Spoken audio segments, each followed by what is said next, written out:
All right, here we go, guys. Who wants to start? Y'all can go. I'm just going to sit back and watch and listen. Eshaun, would you like to start this one off? I know you have thoughts. We have not talked about this at all. We have I know not, you have actually. thoughts about it. Yep. So either I can go or you can go. We're 56 minutes into the pod. We may go another hour on me ranting about the MJF promo from last night. I gotta go to work in the morning. Yeah, good call. Hey, look, so, honestly, I'm gonna throw it to you just in a second here because I told you from the start, I'm like, hey, I want to hear you guys make this make sense because you guys are much more apologetic about these things, especially when it comes to AEW, than I am. Because I've been one of the things I've been talking to Matt about for years. I've been pretty consistent. I'm like, these stories just don't make sense. They just don't make sense. They just don't make sense. Not all the time, right? And I said last week that this, like, look, I mean, it was an interesting segment, but wow, I mean, it didn't make sense to me. So then we finally got the follow-up. So I was really interested in seeing what y'all got to say about it. Real quick, so we said last week, what segment you talking about? You talking Regal, Moxley, and Bryan Danielson, right? Got it. Okay, I just want to make sure everybody is clear on when you said last week's segment, what segment you were talking about. So, you want to go? Or you want me to go? Well, why don't you set the stage first so I'm on the same page? Got it. All right, so let's set the stage. So last night, and now we know, in my opinion, why we did not have MJF in Chicago last week. That wouldn't have worked. What they did. Mm-mm. With that crowd, that wouldn't have worked. So, once again, I always like to start with the positives if there are positives. Let me start with the positives. I really enjoyed that he called out Bryan Danielson, Eddie Kingston, and Ricky Starks. Love that because that's setting up his next few matches. Cool, got it. Loved how he did that, and he did it in a way where if you don't know those are the next few matches, if you're not paying attention, you'll be able to kind of go back to that promo. Loved it. 2 thumbs up. Really enjoyed him bringing up the title reigns. Bruno Sammartino, Hulk Hogan. Loved it. Thought it was fantastic. That's about it in terms of positives for me. So if you guys didn't see it, MJF comes out, cuts a very, very long promo with Regal. And then he says a whole lot of things, takes up a lot of time, turns on Regal at the end, we go away. So now let me kind of get into some of the things. So before I kind of go into what I hated, Eshaun, Rhodesia, you got anything to add to what you liked about it that maybe I didn't bring up? No, I'm ready for you to go. What I would say is a takeaway. Well, first off, I don't think I'm as passionate on the bad side as it is the two of you, but I've been waiting all day to record this to get my feelings out. I felt like I had this anxiety just sitting on my chest, and I needed to get it out. So I'm already starting to feel a little bit better. Okay, but I got. Let me just say this real quick, and then you can go. One, I'm about to talk out of both sides of my neck here. One, I think he did a great thing for the legacy of MJF's first run as champion with him changing the belt over to, what is it, Burberry type championship. Triple B, right? Burberry Triple big B. belt? Or that was very Burberry cute. belt? That was very cute. Burberry, very whatever. However, I think the belt looks ugly. I think it looks terribly ugly. I think even when somebody's like, blah, somebody on commentating say that, maybe even Tony Schiavone. I think but Tony hit it. Tony was like, this is awful. I think the belt looks awful, but as far as cementing his legacy in the business, absolutely. We saw it in WWE when Rock got his belt. When he became a champion, he changed the belt. When Cena, he came with the spinning belt. So I give that to MJF for him being able to do that and have a belt that is him. But I think the belt is ugly. I think that's pretty much all I have to say about that segment. I did think it went on pretty long. But I don't think I'm passionate for one way or another, like the way you two are, because you're about to come out of the freaking this camera set that I'm seeing here. So go ahead. The floor is yours. And I'm sure I'm in the minority. Actually, I know I am if, just kind of checking the pulse of what I saw last night with wrestling fans. I didn't see much of my feelings at all. The promo was straight trash. And when I say trash, I'm talking capital T, capital R-A-S-H-H-H-H.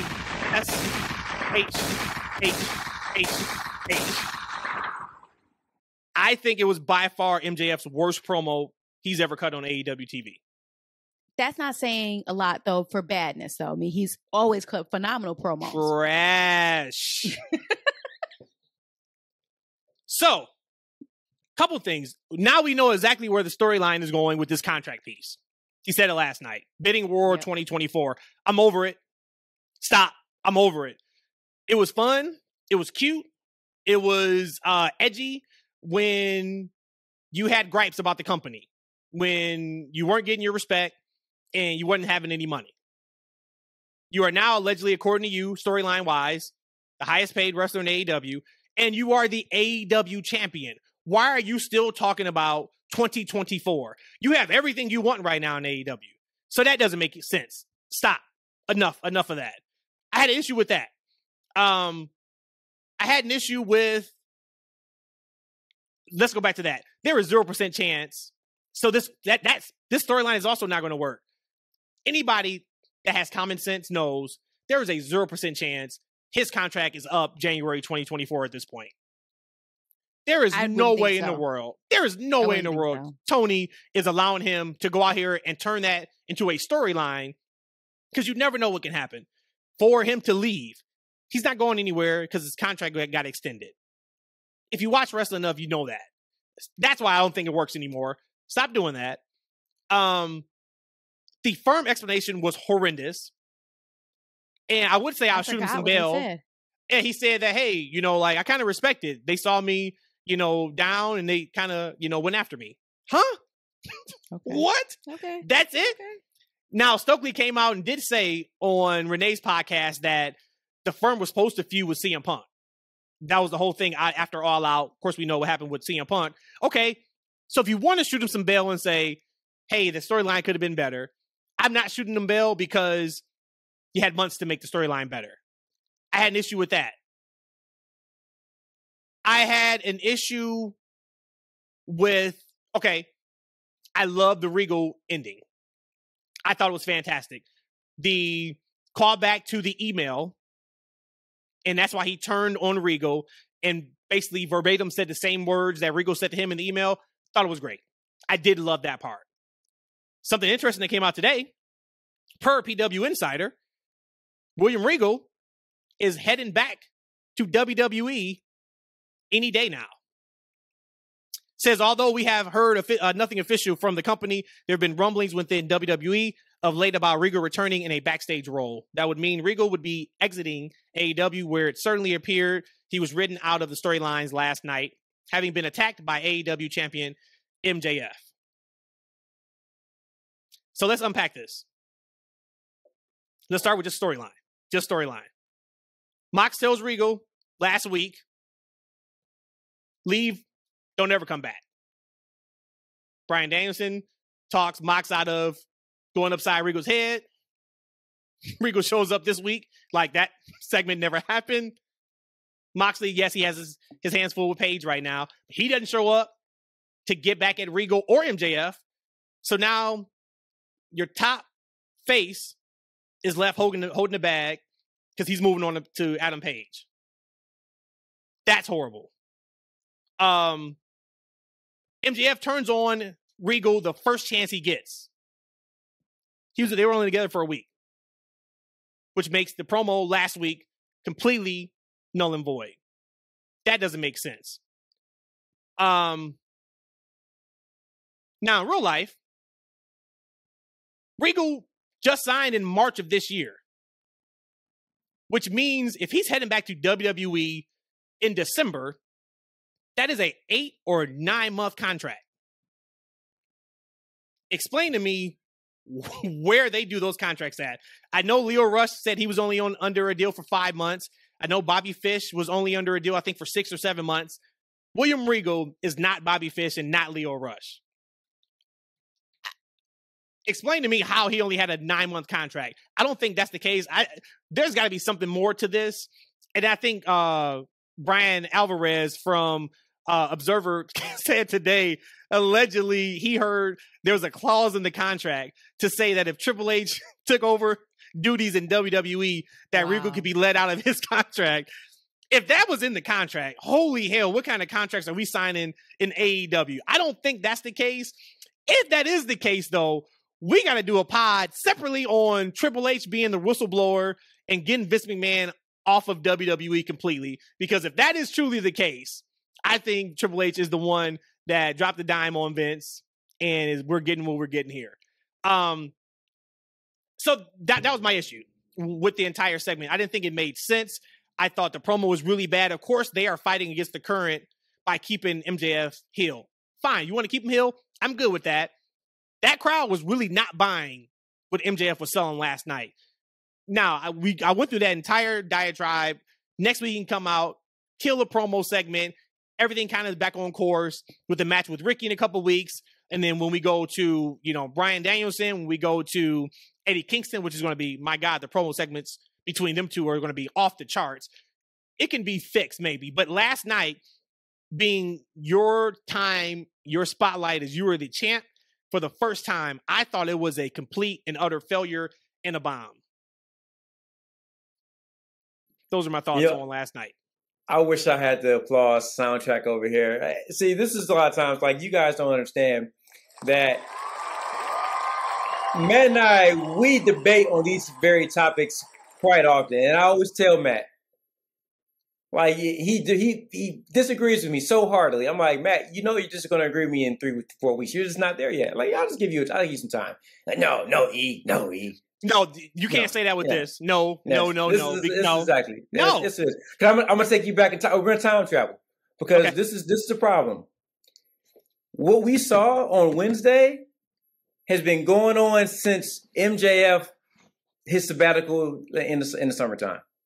Like, nothing about his storyline from then to now has made sense. Now, let's go ahead and, like you said, there's a lot of things, the moving parts in the back. We don't know what's going on with Regal's contract. But I'll tell you this, though. When I watch that wrestling show, I don't care what's happening behind the scenes. I don't care what's happening in contracts. If you can't make that stuff entertaining for my television, I don't want to watch it. Right? So if they're letting Regal out of his contract early to go behind the scenes, to go work for WWE, that's great. But at least put a entertaining, logical storyline in front of me on Wednesdays. And I haven't seen that in the past 2 days. I gave them a pass last week. I said, hey, whatever they're doing right now is interesting. I was interested to see what was going on. It didn't make sense at the time. I gave them a pass. Fast forward to this Wednesday, nothing makes sense. There wasn't, when we listen to MJF explain the connection, right? This is just a willy-nilly thing that he decided to do over the weekend, right? Because he got the email from Regal, a day or so before the actual match. So it's not like this is something that he's had in plan. They've been in cahoots for a long term. This is something he just came up with willy-nilly. So here's the thing about the show, right? AEW overall does a horrible job with creating protagonists and antagonists for that show. That's why you look at the crowd reaction and for that segment, right? People want to cheer MJF. And that's the problem. I'm going to kind of go all over the place because I forgot to write notes. So I'm going to go all over the place in doing this. But they're fighting turning him face. The people want to cheer him, but they've been fighting this for about 6 or 7 months, right? And they are all eggs in the basket on making this guy a heel, and the crowd, they don't want it, right? They don't want it. So, let's take that to the side. We've all been owners and managers of businesses, right? If there was ever a demand for a product or service from your clientele and you were able to provide that, you would do yourself a disservice by not providing them that service. If it was in your power to do so, it was something that you can do, why would you leave money on the table by not providing your clients that service? AEW's crowd and their audience wants to cheer MJF. And they're not giving the people what they want. They're continuing to force feed this heel persona, and people don't want to hear it. People don't want to hear it on Twitter. They don't want it on their televisions. And so when you get these crowd reactions, you're hearing a lot of indifference, right? And what I mean by indifference is that, okay, MJF's being a heel. Okay. I don't know. I like him. I don't really want to boo him. I'm not supposed to cheer him. So I'm just going to sit with my hands in my pocket, right? William Regal is supposed to be this hated heel. He was last week. They were booing him out of the arena. So MJF goes through this list of how we should appreciate him. He's done a lot, as yada, yada, yada, turns on him, right? Okay, now how am I supposed to feel about William Regal? Am I supposed to cheer? Am I supposed to be sad? Am I supposed to be happy that MJF has got his comeuppance, right? He's finally gotten William Regal back for the email that he sent him, 5 or 6 years ago. He's finally got hit. But wait, I'm supposed to boo him though, right? I'm not supposed to cheer that. But hey, how am I supposed to feel about William Regal? Because just a week ago, he just turned on his guy who's loyal to him in Jon Moxley. So I don't know how I should feel about him. And that's a problem. This is a problem I go with their storytelling the entire time. And none of it makes sense, right? We didn't hear why Regal did what he did, right? He sent the email, but we don't know why he sent the email. We have no idea. And this looks like we're going to get that answer. Maybe we're going to get it soon. But when you're sitting back and you're digesting this storyline, you can't think back, okay, on this Wednesday, this made sense. On this Wednesday, this part of the story moved it forward. No, it's all jumbled. It's all over the place. Now, again, that there's a lot of moving parts. As you said, Stokely said that the firm was created to feud with CM Punk. So that's changed, right? So obviously MJF was going to be an integral part of that storyline going forward. So they're kind of doing some things. They're kind of writing on the fly. But whatever they're writing right now, it doesn't make sense. It's convoluted. And honestly, it's not entertaining. If I have the books right now at AEW after that horrendous, and I agree with you, Matt, that was the worst promo he's ever cut because it just didn't make sense and didn't resonate. This was one of the first promos that MJF has had where it didn't resonate with me. It didn't. Yep. It felt like it went on too long. I felt this is an MJF promo where I felt it's kind of like me. I'm going on too long. It's just going too long, right? And I just wasn't entertained. This was the first time. If I had to pin, this is what I'm doing right now. I'm balling up all my plans, and I'm gonna work to turn MJF face. He is going to be like a la Stone Cold. He's going to be a la Rock. He's going to be the bad guy that people love. And the only difference, instead of him targeting, Jon Moxley, who they're booing out of the building because they want to cheer MJF, or Bryan Danielson, which they're going to probably do the same thing. Now he's going against Ethan Page. He's going against the bad guys that people, want to boo anyway. Mm-hmm. That's what I'm doing next. So that was for me. I totally agree with you, Matt. It was a huge disconnect. I think the entire MJF story since he's come back has been a disconnect. I don't know what they're doing, but I think they need to get this together pretty soon.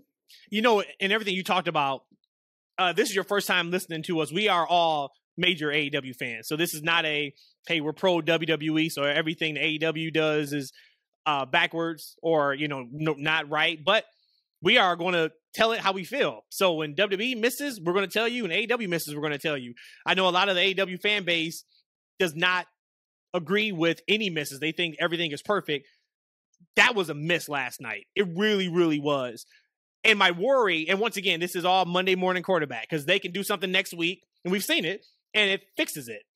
My worry last night watching MJF in the ring was this could turn into not really go away heat, but this could turn into we don't really care about you anymore the way we used to. And that is a really, really slippery slope for them to go into. We talked about for years, man, we wish John Cena turned heel. The older demographic wanted him to turn heel, but the kids were eating it up.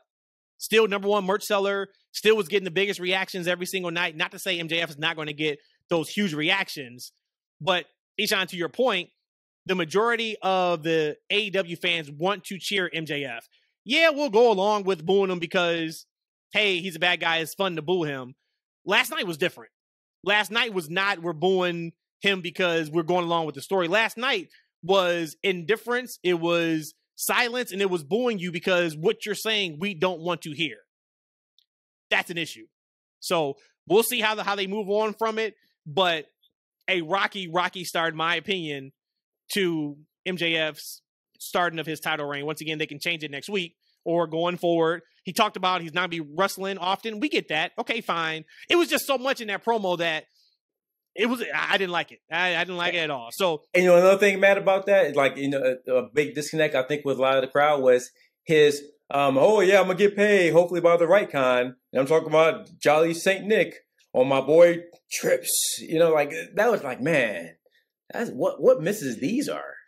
It's cringy. Like I said, the first couple times he was doing it, it made sense for him because I'm not happy here. So I'm going to say I'm leaving to get what I want. You now have everything you want. And you're still saying that you're going to look at leaving in 2024. If somebody just turned to AEW last night for the first time because they heard about this MJF guy that all my friends keep telling me about, he's incredible, he's awesome on the microphone, let me hear what he has to say.